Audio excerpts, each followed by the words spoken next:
Periodic labour force survey 2025 नुसार महिलांचा labour फोर्समध्ये सहभाग हा 50% कमी आहे आणि ज्याचा डेमोग्राफिक डिव्हिडंड स्ट्रॉंग असतो त्याचा LFPR स्ट्रॉंग असतो. Welcome to all. इग्नाइटच्या या नवीन प्लॅटफॉर्मवर तुमच्या सर्वांचं मनपूर्वक स्वागत. आपला हा आजपासून नवीन एक पत्ता असणार आहे की जिथं आपण दररोज 3 वाजता आपण नवीन इको पॉलिटीच्या ज्या काही अपडेट सिरीज आहे ते घेऊन आपण इथे येणार आहोत. त्यामुळे तुमच्या सर्वांचं मी मनपूर्वक स्वागत करतो. आणि पहिला आज आपण टॉपिक बघणार आहोत की ज्यामुळे 100% तुम्हाला एक प्रश्न हा आगामी परीक्षेमध्ये फिक्स आहे तुमचा. आणि जे काही तुम्ही अभ्यास साहित्य वाचता इकॉनॉमिक्ससाठी त्यामध्ये हे अपडेट करून घ्या, बरोबर. म्हणजे नवीन पुस्तक घेण्याची गरज पडणार नाही. बेरोजगारी संदर्भात अद्ययावत आकडेवारी, बरोबर.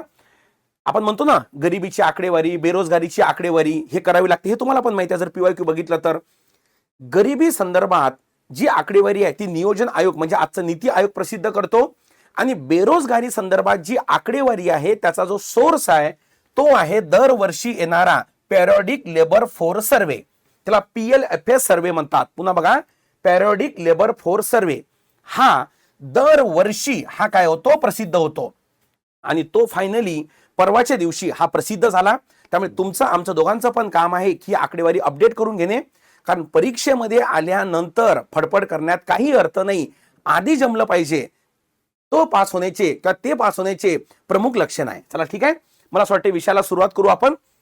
आता पहिल्यांदा बघा याच्यावरचा PYQ बघा काय विचारला होता आयोगानं.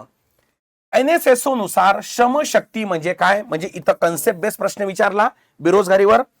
दुसरा प्रश्न बघा डायरेक्ट, बघा तुम्हाला वाटते ना की बाबा प्रश्न म्हणजे हे का बरं इम्पॉर्टंट आहे. हे बघा, the periodic labour force survey आहे आयोगाने विचारलेला. पेरियडिक लेबर फोर्स सर्वे आहे, हा आयोगाचा प्रश्न आहे बरं का. आणि हे बघा पेरियडिक लेबर फोर्स सर्वे, मी पुन्हा 2 मिनिटं फक्त थांबून बोलतो. या प्रकारचे सोर्स जर तुमच्या लक्षात आले ना तर तुम्हाला पूर्व मुख्य पास होण्यापासून कोणीच रोखू शकत नाही, हे लक्षात ठेवा बरं का. त्यामुळे सोर्स बरोबर निवडा. हा प्रश्न आला आणि बघा ओके, अर्बन अनएम्प्लॉयमेंट रेट आणि हा विचारला. हा प्रश्न आपण नंतर घेऊ, पहिल्यांदा आपण क्लिअर करून घेऊ. चला ठीक आहे. आणि हा आयोगावर म्हणजे अहवालावर प्रश्न कसा येतो हे मॉडेल आहे, हे तुम्हाला मी ग्रुपवर आपला टाकून देतो, तिथून करून घ्यायचा. आता बघा periodic labour force survey annual report 2025 जानेवारी 2025 ते डिसेंबर 2025 म्हणजे 1 वर्षाची आकडेवारी आहे. आणि एवढे तुम्ही समजदार आहात की एका वर्षाची आकडेवारी परीक्षेमध्ये विचारते, क्वार्टरली विचारत नाही, मंथली विचारत नाही. आणि काय आहे या सर्वेमध्ये ते आपण बघण्याचा प्रयत्न करू. पहिला कन्सेप्ट बघू. इथपर्यंत एक गोष्ट क्लिअर झाली की बाबा आपण बेरोजगारी संदर्भात आकडेवारी अपडेट करून राहिलो, पहिला मुद्दा क्लिअर. आता दुसरा मुद्दा बघा, या अहवालामध्ये काही टर्मिनॉलॉजी येतात आणि त्याच्यावरच आयोग काय विचारतो, प्रश्न विचारतो. त्यामध्ये पहिली टर्मिनॉलॉजी आहे लेबर फोर्स पार्टिसिपेशन रेशो, त्याला कामगार शक्ती सहभाग दर म्हणतात. आयोग तुम्हाला प्रश्न विचारू शकतो की 2025 मध्ये भारताचा कामगार शक्ती सहभाग दर हा पुढील पैकी किती आहे, म्हणजे LFPR किती आहे. पण LFPRच्या आधी LFPR समजायला गेल ना बाबा कन्सेप्ट ती बघा कशाला म्हणतात. जी भारताची एकूण लोकसंख्या आहे ज्याला आपण म्हणू शकतो टोटल पॉप्युलेशन, या टोटल पॉप्युलेशन पैकी 15 वर्षाच्या अधिक जे काही जनता आहे, स्त्री आणि पुरुष दोन्ही पण 15च्या वर, बरोबर. आणि काही लोक याला 64 पर्यंत नेतात, काही लोक याला 54 पर्यंत नेतात. 15च्या वर जेवढी काही लोकसंख्या आहे त्याला म्हणतात labour force participation rate, LFPR. आयोग प्रश्न विचारू शकतो LFPR म्हणजे काय, तर 15च्या वर असणारी जेवढी भारतातली जनता आहे त्याचा समावेश LFPR मध्ये होतो. पहिला मुद्दा क्लिअर. आता इथं दुसरी अजून एक कन्सेप्ट आहे, 15च्या आतील जी जनता आहे म्हणजे छोटे छोटे बालक आपले, त्याला म्हणतात आश्रित लोकसंख्या, ज्याला म्हणतो आपण डिपेंडंट पॉप्युलेशन. 15च्या खाली, इज दॅट क्लिअर. आणि जे 64 आणि याच्या वर आहे त्यांना सुद्धा म्हणतात डिपेंडंट पॉप्युलेशन म्हणजे आश्रित लोकसंख्या. म्हणजे 15 ते 64 या वयोगटातील जे असेल त्याला म्हणतात लेबर फोर्स पार्टिसिपेशन रेशो, बरोबर. आणि 15च्या खालील म्हणजे डिपेंडंट, बरोबर. आणि 64-54च्या वर म्हणजे डिपेंडंट. म्हणजे दोन कन्सेप्ट क्लिअर झाल्या. लेबर फोर्स म्हणजे काय, लेबर फोर्स पार्टिसिपेशन रेशो म्हणजे काय आणि डिपेंडंट पॉप्युलेशन म्हणजे काय. आता मला सांगा लेबर फोर्स पार्टिसिपेशन रेशो हा ज्या देशाचा जास्त असेल, साहजिक आहे त्या देशाचं ज्याला आपण वर्क फोर्स म्हणतो ते स्ट्रॉंग असेल, कामगारांची लोकसंख्या जास्त असेल, जे की उत्पादनासाठी अत्यंत आवश्यक आहे. एवढं तर तुम्हाला लक्षात आलं असेल. जेवढं LFPR म्हणजे वर्क फोर्स स्ट्रॉंग असेल तेवढं तिथं कामगार लोकसंख्या स्ट्रॉंग असेल ना. आणि बेसिकली तुम्हाला माहिती असेल जपान सारखा देश या समस्येनं ग्रस्त आहे. तिथं एजिंग पॉप्युलेशन जास्त आहे. एजिंग म्हणजे हे डिपेंडंट पॉप्युलेशन जपानमध्ये जास्त आहे.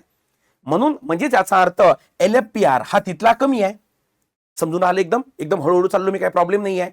भारताचा जो LFPR आहे या सर्वेनुसार तो बघा किती आहे, बरोबर बघा, तो म्हणतो 59.3% वर स्थिर आहे. म्हणजे 24च्या तुलनेत 25 मध्ये 59.3%. वही पेन काढा, अपडेट करा, पुस्तक अपडेट करा, कारण तुमची इकॉनॉमीचे पुस्तक 4-4 वर्ष अपडेट होत नाही. प्रश्न येऊन गेल्यानंतर अपडेट होऊन येते, तोपर्यंत प्रश्न येणं बंद होते. 59.3% आहे LFPR, म्हणजे 50% जास्त आहे. आणि त्यामध्ये पुरुषांचा सहभाग 79% आणि महिलांचा 40%. Is that clear? बघा आयोगाचा प्रश्न हा कसा विचारला होता आयोगानं, तुम्हाला दाखवलं ना. हे बघा पेरियोडिक लेबर फोर्स सर्वे, त्यात ग्रामीण आणि शहरी विचारलं होतं. ठीक आहे, तर इथं तुम्हाला काय विचारलं? ओके, 59.3%, महिलांचा 40 आणि पुरुषांचा 79. तुम्हाला समजते का? स्टेटमेंट बेस्ड प्रश्न, बरोबर नाही का? म्हणजे इथं आयोग असा पण प्रश्न विचारू शकतो की पेरियोडिक लेबर फोर्स सर्वे 2025 नुसार महिलांचा लेबर फोर्स मध्ये सहभाग हा 50% कमी आहे. असा पण एक स्टेटमेंट तयार करू शकतो. तयारी करून झाला गेला ना आपल्याला. ठीक आहे, त्यामुळे पहिला मुद्दा ओके. आता बघा, आता हे जे त्याला काय म्हणतात की लेबर फोर्स पार्टिसिपेशन रेशो आहे, म्हणजे ही झाली 15च्या वर लोकसंख्या. परंतु यापैकी काही जनता अशी आहे की ज्यांचं त्याला काय म्हणतात म्हणजे वय 15पेक्षा जास्त आहे, परंतु ते वर्कफोर्स मध्ये त्यांनी स्वतःहून समाविष्ट नाही करून घेतलं. जर उदाहरणार्थ तुम्ही लोक आहे, तुमचं वय 15पेक्षा जास्त आहे, मग तुम्ही MPSC करून आले ना, म्हणजे अभ्यास करून आले ना तुम्ही बाबा, तर तुमचा समावेश याच्यामध्ये होतो. श्रमबळामध्ये सहभागी नसण्याची कारणे, तुम्ही अजून कामगार म्हणून आहे ना बाबा, तुम्ही स्टुडंट म्हणून काम करताय ना. आणि त्याचं कारण काय आहे, तर काही जणांनी शिक्षण सुरू ठेवले सांगितलेले आहे, हे पुरुषांमध्ये कारण आहे. आणि महिलांमध्ये घरगुती कामं, चाइल्ड केअर आणि पर्सनल कमिटमेंट्स हे मुख्य कारण सांगितलं गेलेलं आहे. तुम्हाला माहिती आहे का? हे वाक्य आयोगाचा PYQ आहे, म्हणजे ऍज इट इज नाही आहे, पण आयोग विचारलं होतं की बाबा स्त्रियांचा जननदर कमी असण्याची कारणे काय आहे. एक वेळा आयोगाने प्रश्न विचारला होता 22 मध्ये, श्रमशक्तीमध्ये महिलांचा सहभाग कमी असण्याचं कारण काय, तेव्हा हे त्याचं प्रमुख कारण होतं. है ना, मुलांची जबाबदारी. यासाठी तुम्हाला माहित असेल नोबेल पण मिळाला आहे बरं का, याच कारणामुळे. म्हणजे पुरुषांचं समाविष्ट न होण्याचं हे कारण आणि यांचं न हे कारण. तुमच्यापैकी ज्या लोकांचा PYQ वर पकड आहे, आठवते ना, आयोग वैशिष्ट्य, कारणे, परिणामवर प्रश्न विचारते. मग इथं आयोग प्रश्न विचारू शकतो की LFPR 2025 नुसार श्रमबळामध्ये समाविष्ट न होण्याची पुढील पैकी कारणे कोणती. त्याचा सोर्स हा इथून असेल, बरोबर. आणि हे 2 वाक्य आयोग कशामध्ये देणार, त्या पर्यायामध्ये देणार. तेव्हा तुम्ही तयार असले पाहिजे. आपल्या तयारीचा प्रमुख बिंदू एकच आहे बरं का, प्रश्न यायच्या आधी आपले कार्यकर्ते प्रिपेअर असले पाहिजे. प्रश्न येऊन गेल्यानंतर PYQ वर किती फडफड केलं, नंतर PYQ चा टॉपिक रिपीट होतो, PYQ रिपीट होत नाही. ठीक आहे, चला. तर या तऱ्हेनं त्याला काय म्हणतात की हा झाला LFPR, बरोबर इथपर्यंत. आता दुसरं बघा, एक कन्सेप्ट अजून इथं आहे. ती कन्सेप्ट आहे दुसरं वाक्य, म्हणजे ते हे.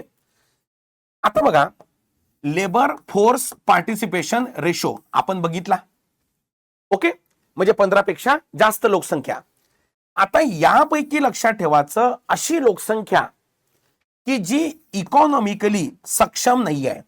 म्हणजे सर, म्हणजेचा अर्थ विद्यार्थी अजून शिकत आहे, दिव्यांग बंधू भगिनी, बरोबर नाही का, हे आर्थिक दृष्ट्या काही नाही आहे, सक्षम नाही आहे. तर या LFPR मधनं काय करायचं, जे आर्थिक दृष्ट्या सक्षम नाही आहे त्यांना वगळायचं आणि जे शिल्लक राहणार त्याला म्हणतात लेबर फोर्स, म्हणजे श्रमशक्ती. बरोबर, काय म्हणतात त्याला, श्रमशक्ती. बघा आयोगानं बरोबर इथं प्रश्न विचारलेला आहे. बघा तुम्हाला मी सांगतो, NSSO नुसार श्रमशक्ती म्हणजे लेबर फोर्स म्हणजे काय आहे प्रश्न. आणि पर्याय बघा काय विचारलं, अशा व्यक्ती ज्या रोजगाराच्या शोधात आहे. जर रोजगाराच्या शोधात आहे तर 15% 15 वर्षापेक्षा जास्त त्याचं वय आहे आणि कामाच्या शोधात आहे याचा अर्थ तो सक्षम आहे, म्हणजे पहिला पर्याय करेक्ट. अशा व्यक्ती ज्यांना रोजगार मिळाला आहे, अरे जर रोजगार कळत आहे मिळालेला आहे म्हणजे 15 पेक्षा जास्त आहे, म्हणजे तो आर्थिकदृष्ट्या सक्षम आहे. त्यामुळे पर्याय क्रमांक ए आणि बी हे दोन्ही याचं उत्तर असेल.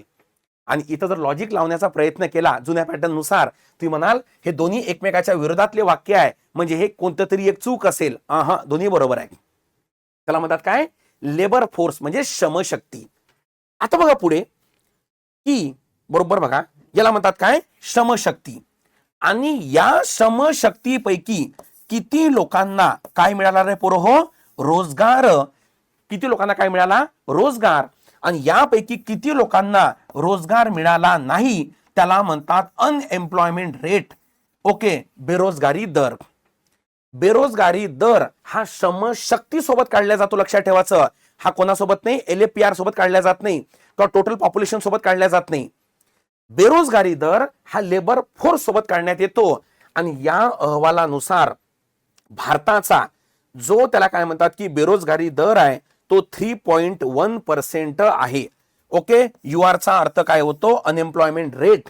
ओके, हा बेरोजगारी दर हा किती आहे, 3.1%, जो ग्रामीण भागामध्ये 2.4 आहे आणि शहरी भागामध्ये 4.8% आहे. मी जेवढं सांगतो तेवढीच आकडेवारी करा. ही नोट्स पण ग्रुपवर येणार आहे, खाली लिंक आहे, तिथून बघून घ्या तुम्ही, काय प्रॉब्लेम नाही. ओके, बेरोजगारी दर 3.1%, ग्रामीणमध्ये 2.4 आणि शहरीमध्ये 2.8. बघा हा ऍज इट इज प्रश्न आहे. हे बघा रे पोरं हो, बरोबर. इन्क्रीज झाला म्हणते तो, डिक्रीज झाला म्हणते तो. हे बघा ना PYQ. दिसत नसेल तर काळजी करू नका, मी टाकून देतो नोट्स. तर या तऱ्हेनं किती आहे तो, 3.1% बेरोजगारी दर, ग्रामीणमध्ये 2.4 आणि शहरीमध्ये 4.8%. ठीक आहे. दुसरं बघा, यामध्ये अजून काय म्हटलं गेलं आहे रिपोर्टमध्ये की स्वयंरोजगार असणाऱ्या व्यक्तीचा वाटा. जर मला व्यक्तिशः विचारलं ना की या रिपोर्टवर प्रश्न कुठे येणार, तर मी सांगतो या पॉइंटवर येणार. बघा, स्वयंरोजगार असणाऱ्या व्यक्तींचा वाटा 23 मध्ये 5.8 होता, आठवते हा PYQ होता. 25 मध्ये 5.6, म्हणजे यामध्ये घट दिसून येत आहे. स्वयंरोजगार करणाऱ्या लोकांमध्ये काय होत आहे, प्रमाण हे कमी कमी होत आहे. Is that clear. किती उडालं ते, घट. आणि इथं आयोग बरोबर प्रश्न विचारतो, थेंबे थेंबे तळेसाचे, असे एक एक मार्क काढा. 10 पासून 15 पर्यंत कट ऑफ करणार पण इकॉनॉमिक्स मध्ये केव्हा गेला तर. ठीक आहे. आणि त्यानंतर कृषी हे रोजगाराचे सर्वात मोठे क्षेत्र राहिलेले आहे, जे आजही आहे, परंतु त्याचा वाटा हा 44 वरून 43 पर्यंत कमी झाला आहे. ओके, कृषीमधलं रोजगार काय होत आहे, कमी होत आहे. चला, कळलं का इथपर्यंत. सर्वात महत्वाचं याचं कारण म्हणजे काय आहे की म्हणजे इंडस्ट्रियलायझेशन बऱ्यापैकी वाढत आहे. ठीक आहे. आणि यावेळेचा जो LFPR सर्वे आहे त्यात एक बदल असा आहे की आता कॅलेंडर जुलै जून ऐवजी आता जानेवारी डिसेंबर हा वापरण्यात आलेला आहे. बरोबर, जुलै जून ऐवजी काय, जानेवारी डिसेंबर हा वापरण्यात आलेला आहे. चला, कळली इथपर्यंत तुम्हाला. तर इथं मोजकच जी आकडेवारी आहे ती तुम्हाला करणं काय होतं, ही अपेक्षित होतं. यामध्ये पुन्हा एक वेळा याच्यात बघून घ्या काही म्हणजे आकडेवारी. त्याच्यात सेल्फ एम्प्लॉयमेंटचं प्रमाण हे काय होत आहे, सतत काय होत आहे, हे म्हणजे घटत आहे. आपण सांगितलं एकूण बेरोजगारी दर 3.1% आहे. पुरुष आणि महिलांमध्ये 3.1 म्हणजे समानच आहे. पुरुष आणि महिलांमध्ये ग्रामीण आणि शहरीची आकडेवारी आपण मगाशी बघितलेली आहे. ते 15 ते 29 बघा, हे लोकसंख्या चॅप्टर मध्ये पण प्रश्न येऊ शकतो. तुम्ही एक शब्द ऐकला का रे, जनांकिकीय लाभांश. त्याला इंग्लिशमध्ये डेमोग्राफिक डिव्हिडंड म्हणतात. डेमोग्राफिक डिव्हिडंड म्हणजे काय, तर या वयोगटातील लोकसंख्या 15 ते 29, आणि ज्याचा डेमोग्राफिक डिव्हिडंड स्ट्रॉंग असतो त्याचा LFPR स्ट्रॉंग असतो. बरं, आपण म्हणतो भारताला तरुणांचा देश आहे. त्या तरुणांचा देश म्हणजे तरुण म्हणजे किती वयाचे, तर या वयोगटातील 15 ते 29 वयोगटातील. ठीक आहे. आणि त्याच्यामध्ये त्याला काय म्हणतात की जो अनएम्प्लॉयमेंट रेट आहे